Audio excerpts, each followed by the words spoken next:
How is it going, guys? It's TFA Schizo, and we're reading more Homestuck. And my throat feels really crappy right now, but I'm gonna read anyways.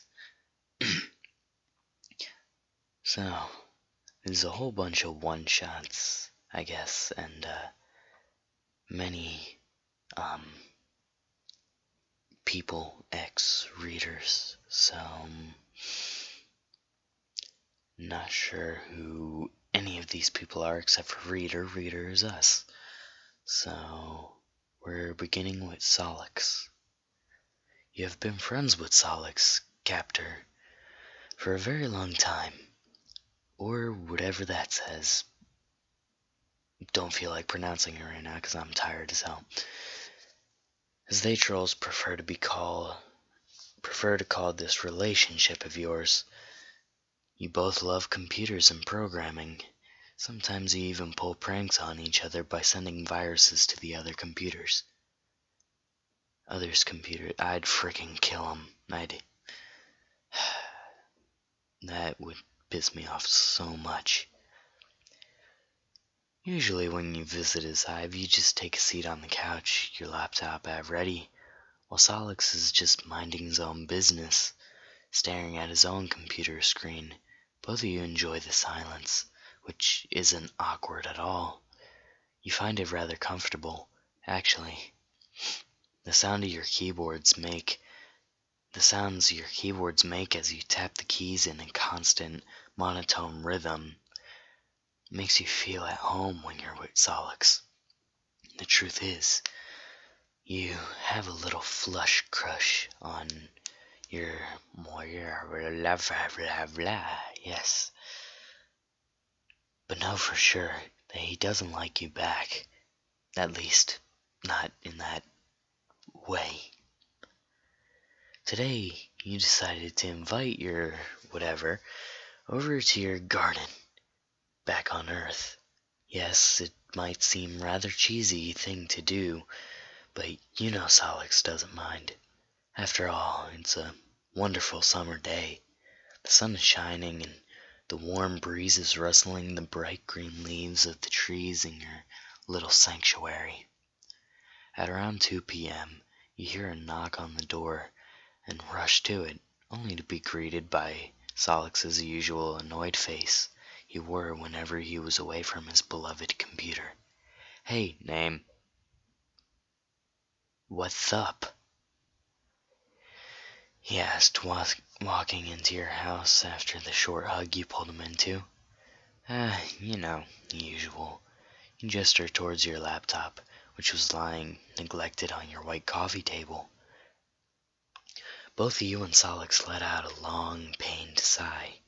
You already missed the feeling of your keyboard keys under your fingertips. Forget that. Shall we go outside? You grinned up to the troll, who nodded and followed you out.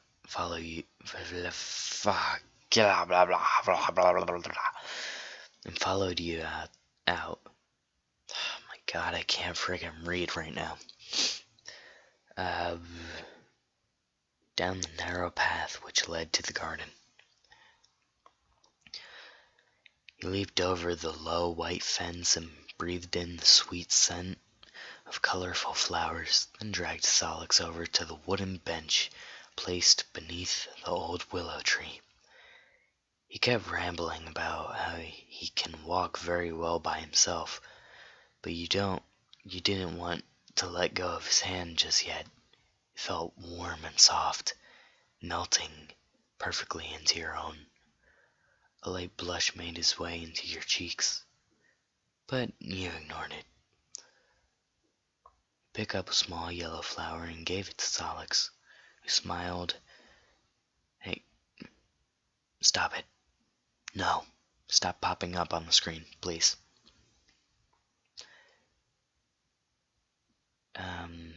And accepted the gift. It's beautiful, he murmured, twirling the plant between his thumb and index. A constant smile plastered his face. While he was paying attention to the flower, you took your time to admire his features, his bicolored eyes, his short, pointed horns, his smooth cheekbones, his sharp fangs. Everything about him made you feel nauseous, as you found it hard to believe that you had fallen in love with your monorail. That's what I'm going to call it now, monorail, because screw it. You were snapped out of your daydream by a familiar buzz. Honeybee made its way onto the yellow flower in the troll's hand, making him give a broad smile. The insect landed delicately, both you and Sollux watching it intently. I am tired and can't read right now. Look at this, Sollux whispered to you. Isn't it beautiful? Can I ask you something? You murmured shyly. Of course. Did you see how much attention and how delicate the honeybee is around the flower? It's as if it respects it and somehow loves the plant itself. He took in a deep breath and looked up at Sollux, who was obviously confused. I am too, don't worry, Sollux. If I am your flower, will you be my honeybee? Cheesy. You continued, your voice barely a whisper. By the time you finished the sentence, a bright blush had spread over your cheeks as you kneaded the fabric of your dress. Once again, word check. The troll watched you, his lips slightly parted, a surprised expression on his face. He calmly put the flower down, having the honeybee fly away lazily. Are you asking me if I want to be your mate spirit? Sollux replied, looking at you while you refused to turn to him. I suppose. I mean, it's okay if you say no. After all, I know you might have a flag crush on Ara. You were interrupted by him pulling you into a warm embrace. His arms wrapped around your waist, and you put your head on his shoulders. Slightly bewildered, after a couple of moments, he let go and glanced at you, a light yellow blush tinting his cheeks. I'm sorry, Name. I didn't know you wanted me in that quadrant. Sollux stammered, which you found adorable. It was your turn to interrupt him.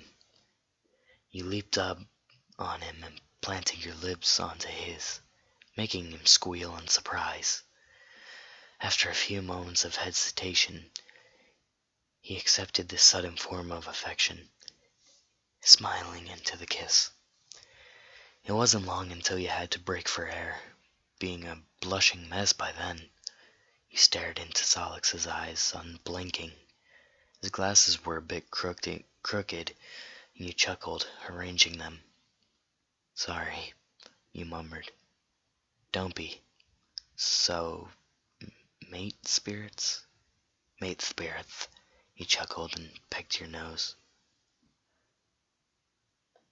And there's an author note from Kat. So, I'm sorry if this is kind of bad. I was influenced by the song Honeybee, Steam-Powered Giraffe, while writing this. Anyways, I hope you liked it. It's the first time I'm doing a Reader X Troll thingy. Suggestions for the next one-shot? Plus X. Yeah, so, how's that one? Good, I guess, but I'm really thirsty. For a drink. Of sorts. I don't know what I want, but I'm gonna get it and drink it. So, yeah, I'll see you in the next chapter.